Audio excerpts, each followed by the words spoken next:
Hello, and welcome back to the Genealogy Kickstart series for our fifth and last episode. In this lesson, we'll start out looking at source citations. Proper formal citations can be challenging. Knowing what elements to include, what order those elements should be in, and what punctuation should be used takes time and practice to learn how to do it correctly. So proper citations can wait until you have some more experience. However, that doesn't mean you should ignore citations. If you start right from the beginning of your research and get into the habit of recording your sources, you'll greatly appreciate it later on. All too often, newer genealogists don't record their sources, either because they don't recognize the importance or they're so worried about doing it correctly that they don't do it at all. Instead, think of it just as a basic part of your working notes, something that you're recording just for yourself, and you can always go back later and fix it into the proper format once you learn how. The idea is to record enough about the sources of the facts that you find so that you can easily find them again later. Citations are important for a number of reasons. Among them, they can allow you to locate that record again if needed. Often, particularly when you're new to genealogy, you find a record and you record one piece of information that you're looking for. Then, later in your research, you realize that there may be other information on that record that can be helpful to your research. So you need to find that record again in order to look at all the information it might be able to provide. Citations also help you to evaluate the information that you find. For example, if you have two records that provide the age for your ancestor, and you're trying to use that in order to estimate what year they were born, but the two records conflict on what that year might be, part of the process of trying to resolve that conflict and figure out when they were born is to look to see what was the source for those records so that you can better evaluate which is more likely to be accurate. Also, citations help show both yourself and others the quality and thoroughness of your research. Think about the elements of a source citation as a series of 5 questions. At this point, don't worry too much about what order they may appear in on the final formal citation. Just make sure that you address each of the 5 questions. The first is who. Who created the record or the collection set? In a published work, this would be the author. If the record was created by somebody as part of their job, then the agency, such as a county clerk's office or a church or whatever organization that person was working for, would be the author. Be aware that the author is not always identifiable and may or may not be part of the final citation. The second question is what? What is the name of the source where the information was found? Again, in a published source, this would be the title of the book or the article and journal name. It may be the name of a record collection if you found that online. If it doesn't have a formal name, then use a description that would help to identify it. For example, if you had a marriage certificate in your own personal collection that you were using as a source, then you would use a title that described that, such as Marriage Certificate of John Smith and Mary Brown. The idea is to have enough information to identify what it is that you were looking at. The third question is when. when was the source created, or the date of the event. In a published source, this would be the copyright date. If it's a record that records an event, such as on a birth certificate, then you would use the birth date as the date of the event. It would be whatever date could help identify when that information was created, such as the year in which a photograph was taken. The fourth question is wherein. Where in the source can the information be found? If you are looking at a published source, what was the number of the volume if it's a multi-volume set? What is the page number where that information appeared? If it's a record set of images online, what was the image number of the record that you were looking at? You may need to use a certificate number or something else that would help identify where you can find that particular piece of information within that source. The fifth question is where is? Where is the source located? If it's a published source, you only need the publisher's information. It doesn't matter where you found a copy of a book. All copies of that book are going to be the same no matter where it's located, so you only need the publisher's information. However, if that source is only located in one place, then you need to record where that place is. For example, the name of the archive or library or courthouse or website. Let's use a simple example. This is a published book. Usually, a lot of the information for a citation can be found on the title page. Who would be the author? What would be the title of the book? Where is would be the publisher's information, both the location and the name of the publisher. On the back side of the title page is usually the copyright information. When would be the copyright year. Wherein would be what page you were looking at when you found the information that you're citing. For example, if you were using information about John Alden from this source, you would cite the page number that you found that information on. Now let's look at a record that's part of a set of online images. For this demonstration, we'll use the Albert Einstein passenger list that we looked at in the previous lesson. If you remember from that previous lesson, I mentioned that if you click on the link with the name of the record collection, it will bring up a page with detailed information about it. This includes citation information for that record set. Before we talk more about the citation information, I also want to point out that on that page, you would be able to find a link to browse through that collection of images, just as if you were turning page by page through the original ledger. And we'll talk just a moment about when that can be important. For now, let's click on the image in order to bring that page up. The citation that I just pointed out was for the record set as a whole. So now we need more information that would help us to identify this particular page in that collection. First, we start by looking at the image itself to see how it is identified. Usually that's a page number. However, this particular set does not have page numbers. Instead, it's identified by a list number. So I would write down list number 6.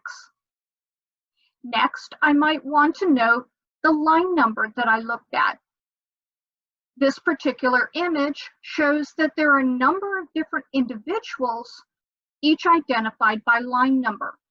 And the person that I was looking for appeared on line number 13. You may also remember from the previous lesson that the information continued from this left-hand page over to the right-hand page. If I look at that page, I'll find the answer to the when question, the date of the event. In this case, the arrival date for the ship, which was 17 October 1933. Another thing to note is the image number. The left-hand page was image number 205, and the right-hand page was image number 206. One thing to point out is this box that shows the image number can be typed in.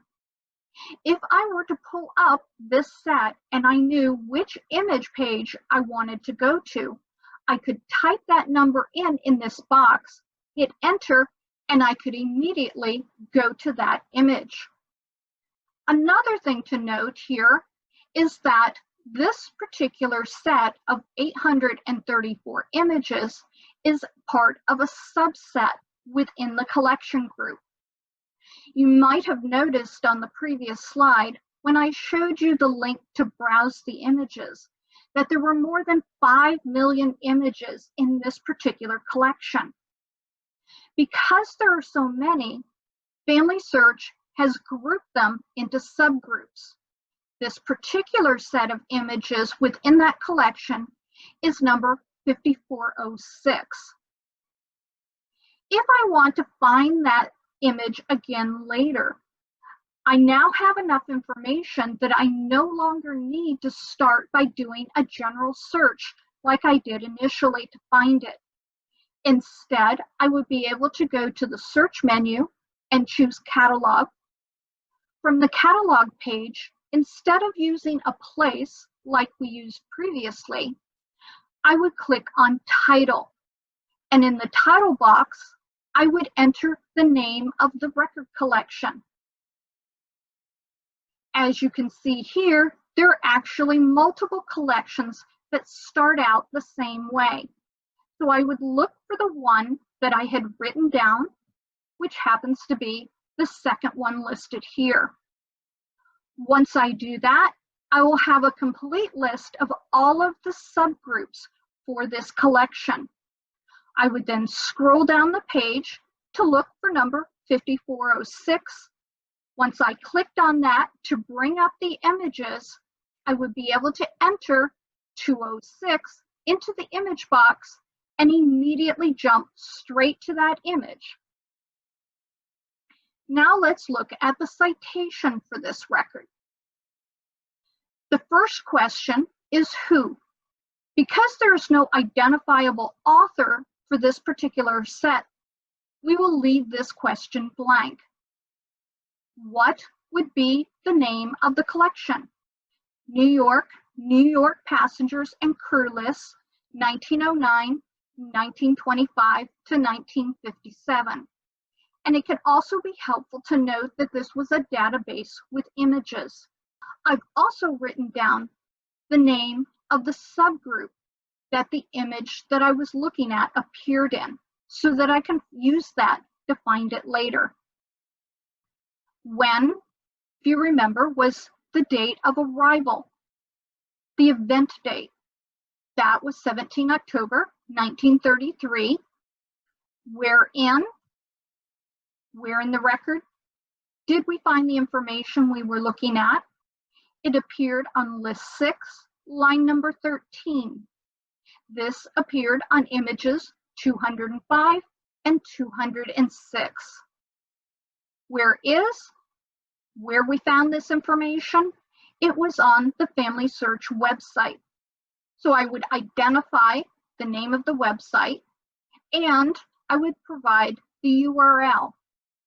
Because this is a website and pages may change at some point in the future, it's also helpful to note what day you accessed that image. This is just the tip of the iceberg when it comes to creating citations, and there is much more to learn. However, there are a number of different books and websites that can be helpful on learning how to create citations. particularly those that are intended for people using citations as part of a school report. However, because genealogy uses such a diverse number of record types, it can be helpful to have books that also talk more in detail about genealogical sources. Two of them are shown here. One is Evidence Explained by Elizabeth Shown Mills.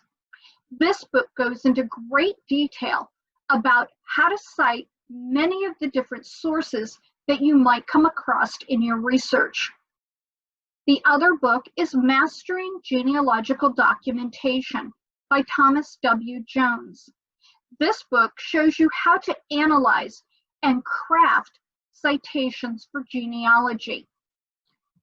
Thomas Jones is the person who developed the method of using the 5 questions of who, what, when, wherein, and where is. Now let's look at how you can take the pieces of your research and start putting them together to better understand the lives of your ancestors. One way to do this is to create a basic timeline. Timelines help you to examine your ancestor's life in chronological order. Once you see what information that you have for an ancestor, you can also look to see if there are any gaps in your research, any significant periods of time that you don't have information about what was happening during their life. You can also look at key events that affected them, such as marriages, the births of children, military conflicts that they may have been part of, or any other events that may have affected their life. Look to see if there are any patterns that present themselves. For example, a series of migrations, or a story of rags to riches, or a series of tragedies that they may have had to overcome throughout their life. Once you put their life into historical context, you can also do research about the events that were going on around them that may have affected them. This is a section from a timeline that I put together for a third great-grandmother. Although she obviously didn't serve during the Civil War, I realized when I looked at her timeline that the Civil War years had a profound effect on the rest of her life. During that time period, all of her grown sons either enlisted or were drafted into the military. Her daughters who were married had husbands who joined the military, and they all died. So her daughters became widows during that time period. The 5 youngest children who were still at home all died from various reasons. So as you can see, the Civil War greatly affected her life, even though she herself didn't serve. If you find any gaps, as I mentioned previously, look to see if you can find records that would help you fill in those gaps. Records such as births, marriages, and deaths, diaries and letters, newspaper articles, census records, court records, city directories, town and county histories, land records, probate records, military and pension records, tax records, immigration and naturalization records, church records, family histories, and many more. How you structure the timeline and how detailed it is all depends on what you want. I personally find it helpful to add their age for each of those events. It helps me to visualize how that event may have affected them. The second example is a more detailed outline that I put together because I wanted to write a biographical sketch about this ancestor. So I recorded where each piece of information came from in red so that I could create a citation for it. How detailed and what you include all depends, again, on what you want to use it for. You can think of this as another part of your working notes that can help you to better understand the life of your ancestors.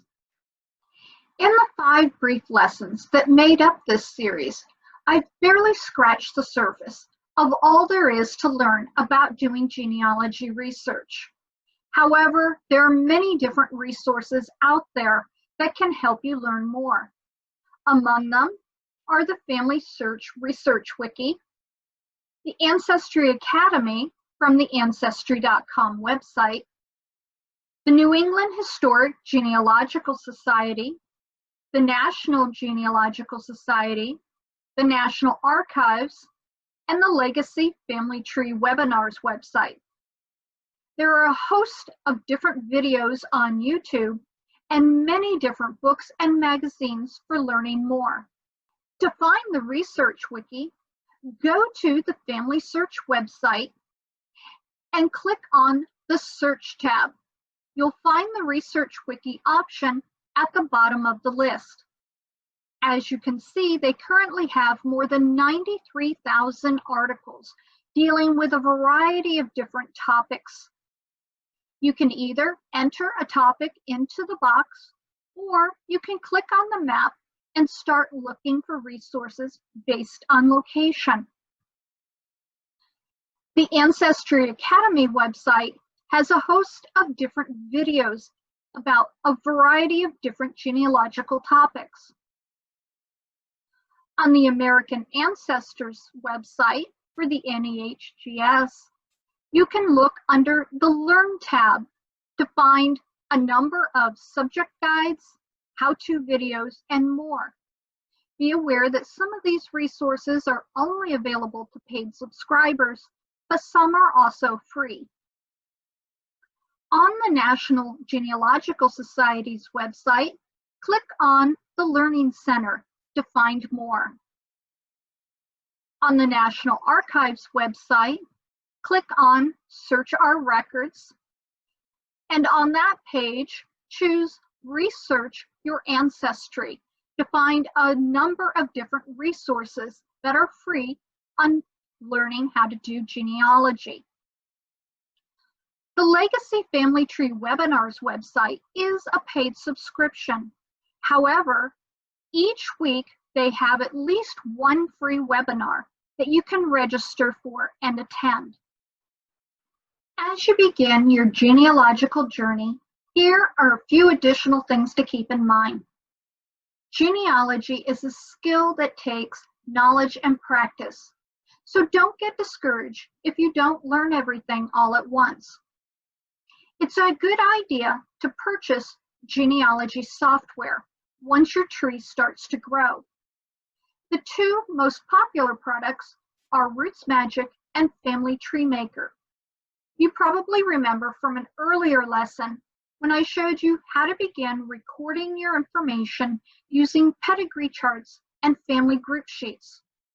Unfortunately, these forms are not designed for keeping detailed notes, and using only paper can quickly become cumbersome.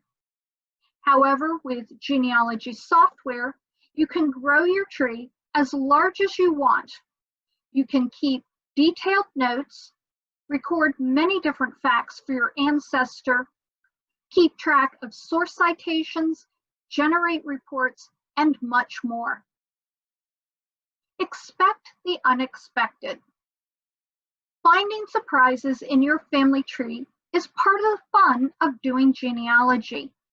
However, always keep in mind that some of the surprises may not be as welcome as others. Gather the stories and your family's history before it's lost. All too often, we wait until we're much older before we start doing genealogy because we feel we don't have time for it when we're younger. However, by then, many of the older generation, if not all of them, are now gone. and you have to start from scratch. Now's the time, if at all possible, to interview the oldest members of your family and start getting their stories and the family history down before it's lost. Once you have the information, start sharing it with your family.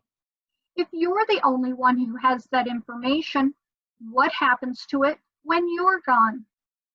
By ensuring that other people in your family know the stories, it will help to keep those stories alive. Now for our last exercise. Pick an ancestor, search for records that will provide information about them. For each piece of information that you find, record the source of that information. The who, what, when, wherein, and where is. Once you have enough information about that person, start to create a basic timeline for them and look to see what stories his or her life has to tell.